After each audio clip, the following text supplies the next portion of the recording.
Okay, Bismillah. Allahumma laka alhamdu hamdan tayyiban mubarakan fih. We begin with Module 1, where we learn about the letters in terms of their form and their name. And so we have three examples here where we're going to look at the shape of this letter and call it meme and make sure we have it right in its isolated form. We're going to look at this letter and call it lam and kaf. Once we get the isolated forms, we'll move on to the beginning, middle, and end forms, and this is what the letter looks like when it's in a word. So meme in the beginning, middle, end. Lam in the beginning, middle, end. Kaf in the beginning, middle, end. And that completes module 1 when we do that for all 28 letters. Once we do that, we move over here. So the headings over here tell you what the modules are and what we're going to discuss. We move on to module 2. These are the short vowels, sometimes called harakat. These are fatha, kasra, and dhamma, and they begin to modify these letters into ma, mi, and mu, and la, li, and lu, going with the three letters that we are using as an example throughout this course description. Mim, lam, and kaf. We put two fathas on mim and lam, we get malak, malak, which means angel. We move on here to a kasra example. We maintain a fatha on the mim, a kasra on the lam, and it becomes malik, malik, and that means king. And then we come to this third word and we introduce dhamma into the same three-letter root. And this is an unusual word, but it is a word, maluka, maluka. So we have our a, e, u sounds being added to the fundamental letters to give us vowels, short vowels. And once we practice that on all 28 letters, we can move on to situations where there is no vowel. So once again, taking the same three root letters, mim, lam, and kaf, this time we have a word that says mulk, mulk. So the domain of ownership. And the thing to notice here is that the lam is very short, mulk. It's not mulak or mulik or melek for contrast. It's just mulk. So that's sukoon on a regular letter. And when I say regular letter, I mean a letter other than alif, waw, ya, or hamza. Because alif, waw, ya, and hamza have very complicated functions. And they continue to be modified by their context, whereas other letters are pretty predictable. Lam is more or less predictable. Mim is more or less predictable. Alif, ya, and waw, things can get a little bit different. So we want to keep in mind that those three letters, as well as hamza, which we will discuss. If you don't know what it is, that's fine. Get complicated. So this word mulk, you'll notice the lam has no vowel. And this is milk. Same thing, we're just using a kasra, sukoon on the lam, and a kaf, milk. Now, this symbol sukoon, and we just mentioned that ya and waw are irregular letters that do different things. It takes us from, when you put a sukoon on a ya like this after a fatha, it takes us from the simple a, e, u noises that we make to a. So this is mail. Mail means something is leaning, right? So when you have a sukoon on a ya, you get the a sound. Same thing when you have a sukoon on a waw, you get the o sound. So this is mole. Instead of wa, we, woo, we have o, mole. And then finally, in this module, we talk about hamza, which is this little sign here. This little sign here is called hamza, right? And it makes an abrupt glottal stop. It's an I sound. So when we say malaika, and you've probably heard and said that word many times, where the I sound there is coming from the hamza being on what's called a carrier, and this is actually a ya. And if you recall, I said ya is a very strange letter, and it doesn't have any dots here, but it's still a ya. And what it's doing is carrying this hamza, right? And it's giving it a particular quality. If this was a waw, it would be u, malauka, not a word. Malaika is what we're after. And that's the hamza accomplishes that. So we'll be practicing all of these over and over again until these different modifiers become easy to recognize and easy to produce their associated sounds. Module 4 takes us into what's called a double vowel. And this is called tanween in Arabic. You may have heard of it. So it's called a double vowel because we have two fathas here, two dhammas here, and two kasras here. And these sounds are made when you're transitioning in the middle of speech or recitation.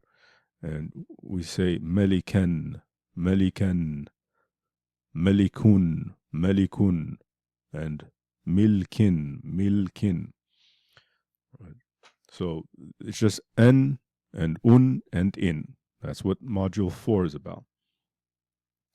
Module 5 over here.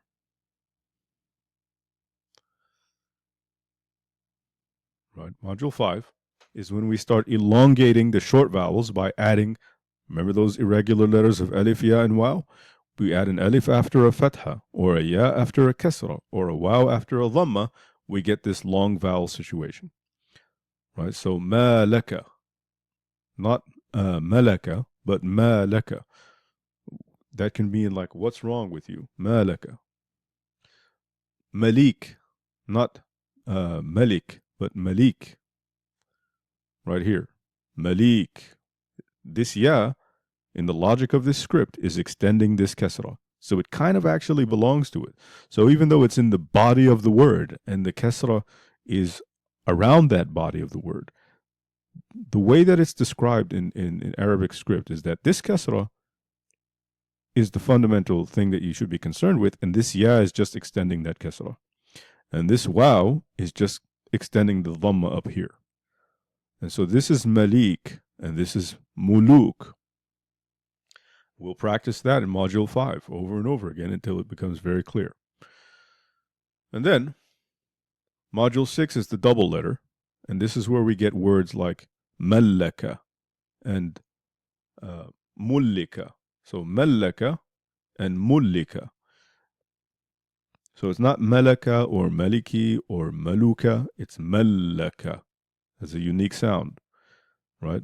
Mullika, not mulika, it's mullika. You're going to hold on the lam there. That's what this W sign does, right? The shadda is a little W looking sound that makes you hold on to the letter. Mallaka, mullika. That's module 6. And module 7 is when we learn about when the lam is silent or when the lam is pronounced. It depends on what letter comes after it. So mim is one of the 14 letters where if it comes after the lam in al, you pronounce the lam. So al-maliku, the king, al-maliku. And nun is one of those letters where if it comes after the lam in al, you don't pronounce the lam. The lam goes silent and it becomes an-nabi, and the nun gets doubled. So you see the shadda there. An-nabiyu, an-nabiyu. In the sessions, I'll get you going as much as possible. We want the student to try to take control of the wheel as it is and just start to feel more and more confidence as they practice the rule. And then once we go through all of these rules, or even before, I should say, even before, we can start reciting when you want to recite as say, the end portion of a session, because a lot of you have some background already in learning and reciting. And so we can just take you right through it. Right, and we can take a verse like this, and we can start recognizing some of the signs. Right, these are fathas. This is a sukoon, fatha, fatha. There's a little kasra here with a little hamza on it. Right, there's another sukoon. We've got a long vowel condition here, Musa. Right, iz sukoon. Qalu li nabiyyin. Right, there's a shadda there, sukoon over here. Melikan, we just talked about that word. We can go through a verse like this and we can speak it. So we can just say, Alam tara ila al-mala'i min bani Israel min ba'di Musa إذ قالوا لنبي لهم ابعث لنا ملكا نقاتل في سبيل الله. So we can just say it like that, or even slower, much slower, right? And then if you want to recite, we can also recite. And if we want to stick to verses that you've already memorized, that's also fine. We can just correct pronunciation and follow along with the text, right? But we can recite. So, ألم تر إلى الملأ من بني إسرائيل من بعد موسى إذ قالوا لنبي لهم ابعث لنا ملكا نقاتل في سبيل الله. So that's something we can incorporate at your comfort, right, into the 20-minute sessions. In the beginning, probably at the end, but it's open for discussion depending on what we feel is most effective for you as a learner. And optional things are things like reflection. You know, what comes to mind when you read a verse that talks about it's just pre-Davidic times. I guess the prophet Samuel. This is a significant time after Moses, 150 years or more. And al-Mala'i min ba'di Musa, the chiefs are now assembling at a time after Moses, and they're talking to a prophet, and they're saying, well, you know, why don't you make a king for us so that we can fight in the path of God? Because they're surrounded by their enemies at this point. And of course, if you know the passages, the prophet says, why do you need a king, right? So it's a question about politics and the structure of government, monarchies, and so on. Questions about governance in general and self-organization and versus command and control systems. Whatever you want to talk about, we can just openly talk about it. Open reflection, right? What is this verse indicating to us about the Israelites and their condition at the time? How does it sort of overlap with our condition today? You know, what are your thoughts about that? So on and so forth. Open reflection. So then, you know, I should say something about the pronunciation focus, right? So when we're looking at some of these more difficult letters like the ta and the sa, usually you put it in what's called a minimal pairs, right? So we'll practice minimal pairs to get the difference between ta and ta. And so you can put it into a word like teen, and so you got to make sure that when you're saying teen, that you're not saying teen. These are different words. Teen, teen. Safe, which means sword. Saif, which means summer. Right? So that's about getting the distinctions between the ta and the ta, and the sa and the sa, and the da and the da, and the tha and the dha, and so on. And the ka and the qa. Right? If you're going to say qalb, you don't want to say kalb. If you're going to say heart, you don't want to end up saying dog. And of course, we'll practice the throat letters, ayn and ghayn and kha, over and over again. Ayn, ayn, ayn. It doesn't require stressing your throat. It doesn't require aggression. It's about understanding how to create constriction in the throat. I mean, I don't, you know, it's easy for me to say because it comes naturally to me, but it's not as hard and as aggressive as it's made out to be. So we'll practice the ayn and the ghayn and the kha and so on. These are the throat letters. So we'll learn about articulation regions in order to adjust your pronunciation of a letter. And there's patterns here depending on where you're from, right? So some places, I think, when they try to pronounce the tha, they say za. And the fix for that is understanding that with the za, you're tucking your tongue into your lower front teeth. With the tha, you have to put your tongue against your upper front teeth, except you go underneath them, but there's contact with the lower edge of the upper front teeth when you're saying tha, tha. If you're not doing that, you can't produce the tha sound, at least not cleanly, and something like za will come out or something else. So that's what articulation regions are about, or we might call them the places from which sounds emerge. And then from there, I've mentioned before to some of you that I have an interest in creating like short prose in Arabic. There's all kinds of content that I already made and that we can continue to make that helps you practice a particular letter as opposed to just continuously saying ja, ja, and ayn and saw. We can actually create short stories that use that letter a lot, so it gives you adequate practice while you're thinking about the content and not just repeating the letter, so it can add some interest and motivation. I'll continue to try to make it clear what this course is about, why it's worth taking, and how you can make strides in your learning of Arabic. And this is what this course is about: strong foundations. If you're interested in the Arabic Flow Beginner Program, you can go to arabicflow7.com. Here you can read through the course description, see who the course is probably suitable for, read some background about the course, and you can scroll all the way down and see the payment options. There's a full payment option at $349 USD, and there is a 4-month plan at $89 a month. And once you sign up and you make your payment, you will be redirected to the booking page. And here you can see the schedule, and you can read about anchor times. These are 2 times in the week, 2 days, in which you select a particular time for your 20-minute session. And that timing repeats for 12 weeks.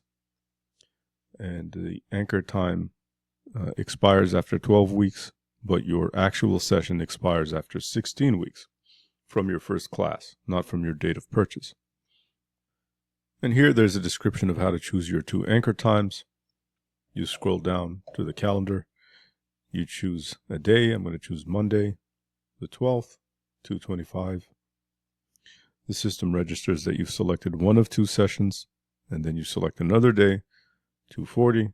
The system registers that you've selected 2 of 2 sessions. You selected Monday, 2:25, Wednesday, 2:40, and then you book your spot. You enter your name, you enter your email address, and you're all signed up.